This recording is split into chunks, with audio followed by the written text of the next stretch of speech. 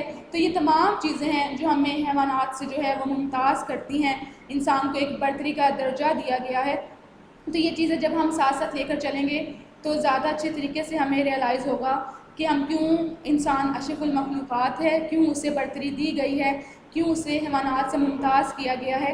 تو یہ سمجھنے کے لیے اللہ تعالیٰ کی جو نعمتیں ہمیں دی گئی ہیں ان کے حوالے سے بھی جاننا بہت ضروری ہے۔ اور جو ہمارا اگلا جو ٹاپک ہے وہ میں نے آپ کو پہلے ہی بتا دیا تھا کہ زبان اور بولی میں فرق ہے۔ تو ہمارا لیکچر یہاں سے شروع ہوا تھا کہ کوالٹی کے اعتبار سے جو 3 درجات ہیں اس میں ڈائلیکٹ پہلی ہے، پھر لینگویج ہے، اور پھر لٹریچر آئے گا۔ تو بولی اور زبان میں فرق ہم آسانی سے بیان کر سکتے ہیں، کیونکہ میں نے آپ کو بتا دیا ہے۔